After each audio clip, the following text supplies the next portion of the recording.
नमस्कार दोस्तों, आप सभी का हमारे YouTube चैनल पर हार्दिक स्वागत है। मैं सूरज कुमार पटेल आज आप लोगों को दांत के बारे में बताऊंगा।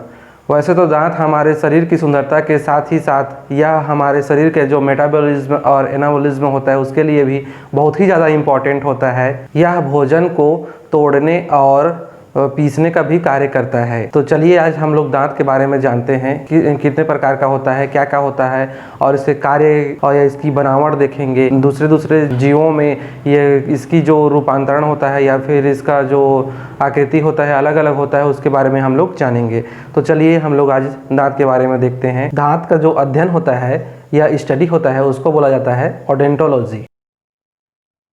दांत को मुख्यतः इसको दो भागों में बांट सकते हैं हम लोग, एक बाहरी भाग और एक आंतरिक भाग। यदि दांत को हम लोग वर्टिकल काटते हैं तो उसमें पता चलता है कि यह दो भागों का मिलकर बना हुआ होता है, एक बाहरी भाग और एक आंतरिक भाग।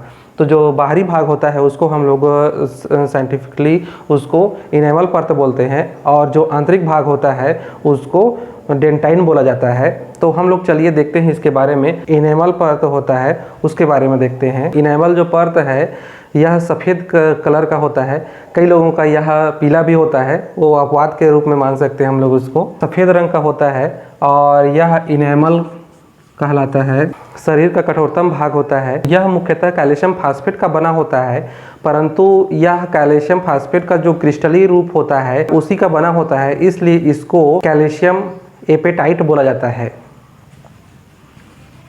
अब देखते हैं हम लोग आंतरिक भाग। जो दांत का आंतरिक भाग मतलब जो अंदर वाला भाग होता है उसको बोला जाता है डेंटाइन।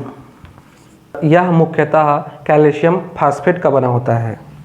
इस प्रकार हम देखते हैं कि जो आंतरिक भाग होता है वह कैल्शियम फास्फेट का बना होता है। पहले के जो साइंटिस्ट थे वे दांत को हड्डी ही मानते थे, परंतु अब साइंटिस्टों ने पता लगा लिया है कि यह हड्डी नहीं होता है, बल्कि यह जो कोशिका होता है, कई कोशिकाओं का एक समूह को ऊतक बोला जाता है। तो यह जो कठोरतम ऊतक होता है उसी का ही बना होता है। तो इसको हम लोग आजकल के जो साइंटिस्ट हैं वे इसको हड्डी की गिनती में नहीं गिनते हैं। हड्डी की जो परिभाषा होता है या फिर जो उसका बनावट होता है वो अलग होता है और जो दांत का बनावट होता है वो अलग होता है। चलिए हम लोग आगे देखते हैं।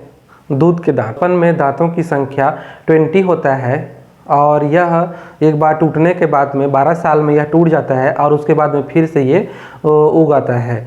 इसकी संख्या 20 होती है और हम देखते हैं कि यह दांत एक बार टूट के फिर से निकलता है, इसलिए इसकी जो विशेषता होती है इसी को ही डाइफियोडोंट बोला जाता है। एक बार टूट कर फिर से उत्पन्न होता है, इसलिए इसको डाइफियोडोंट के नाम से जाना जाता है। और यदि क्वेश्चन पूछता है कि जीवन काल में टोटल दांतों की संख्या कितना होता है, तो जीवन काल में टोटल दांतों की संख्या देखते हैं हम लोग इक्वल टू 52।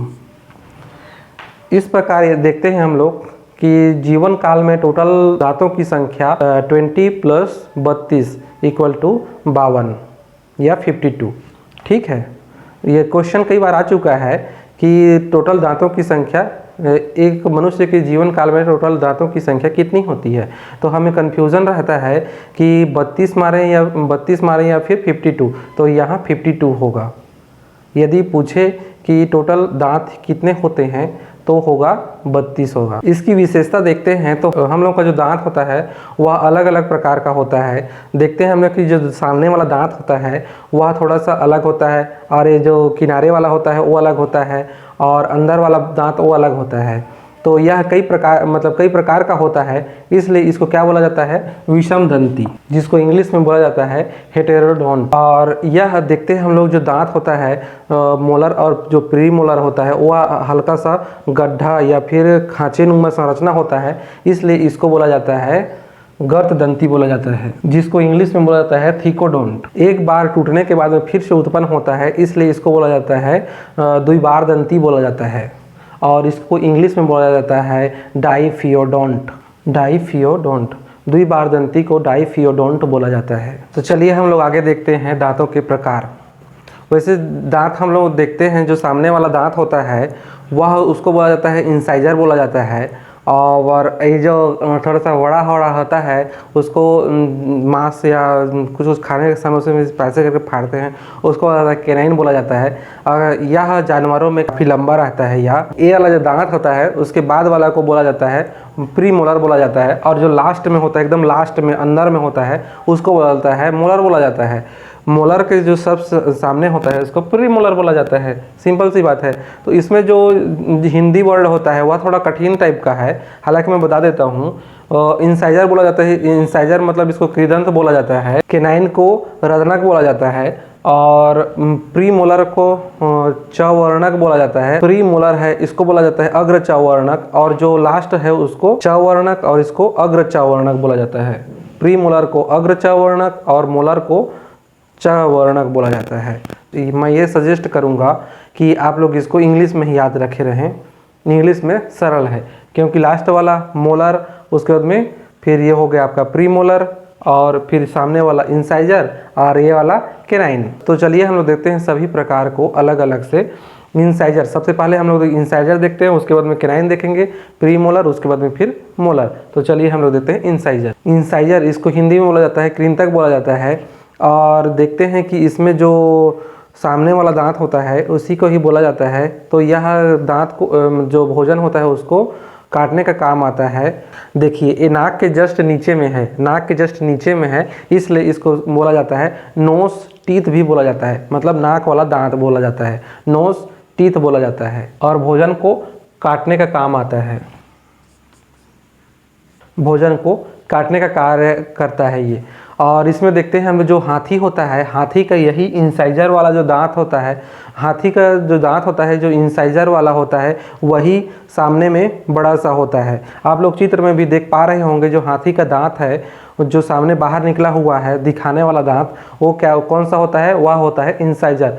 एग्जाम में कई बार पूछा जा चुका है कि जो हाथी का दांत बाहर में निकला रहता है वह कौन सा दांत का रूपांतरण होता है, तो वह कौन सा दांत का होता है, वह इंसाइजर का होता है। और जो कुतरने वाले जानवर होते हैं, जो कुतरने वाले जानवर होते हैं उनमें यह दांत इंसाइजर होता है, वह हमेशा बढ़ते रहता है, बढ़ते रहता है, जीवन पर्यंत बढ़ते रहता है। हम लोग का जो दांत होता है वह एक उम्र के बाद में यह इसका बढ़ना रुक जाता है। कुतरने वाले जो जानवर होते हैं उनमें यह हमेशा बढ़ते रहता है। तो देखते हैं इसमें कौन कौन सा में होता है, जैसे हो गया खरगोश और चूहा, ये सब में क्या होता है जो इंसाइजर होता है यह हमेशा उनके जीवन पर्यंत बढ़ते रहता है। इसलिए उनकी मजबूरी होता है किसी किसी चीज़ को कुतरते रहना, उन लोगों का शौक़ नहीं होता है, उन लोगों का मजबूरी होता है कि वह दांत को एक मेंटेनेंस करके रखे रहें, नहीं तो फिर बहुत लंबा लंबा हो सकता है। इसलिए वो लोग क्या करते हैं उसको कुतरते रहते हैं, जिससे वो घिसते रहता है।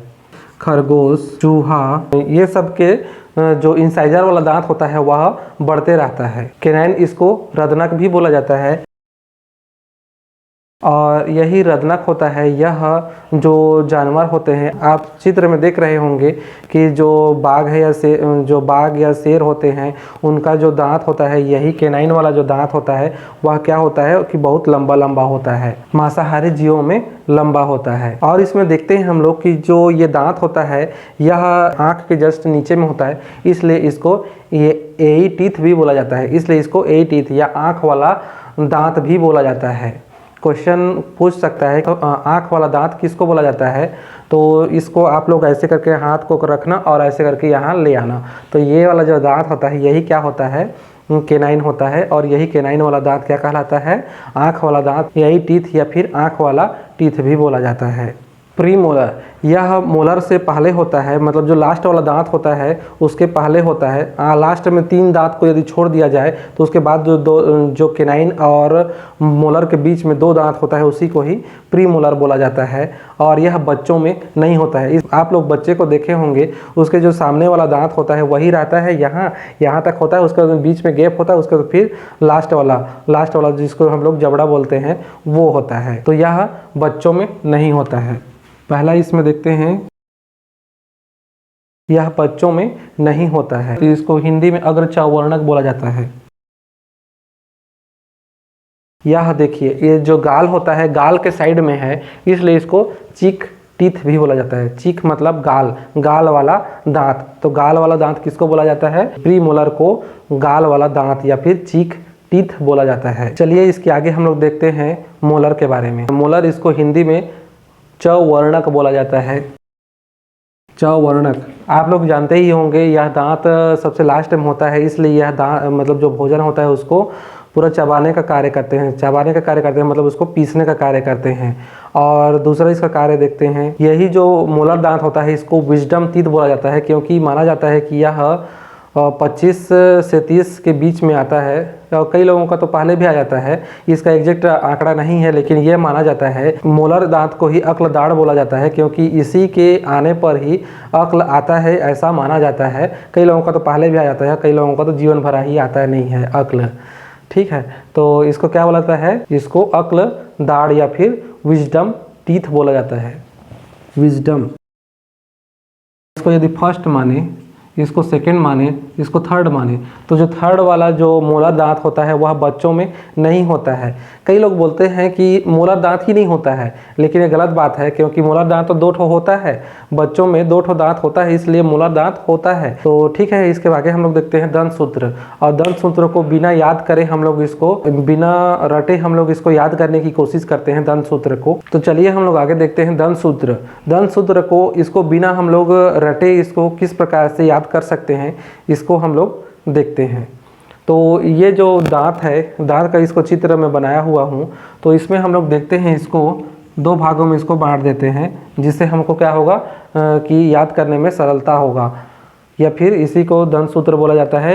यदि ऊपर में जितना दांत होता है उतना ही ऊपर में जितना दांत होता है उतना ही नीचे में भी होता है, इसलिए इसको हम लोग इसको 2 भागों में बांट दे रहे हैं, और उसके बाद में फिर 2 से उसको मल्टीप्लाई कर देंगे हम लोग। तो इसको बोलते हैं इंसाइजर, इसलिए पहले लिख दे रहा हूँ इंसाइजर।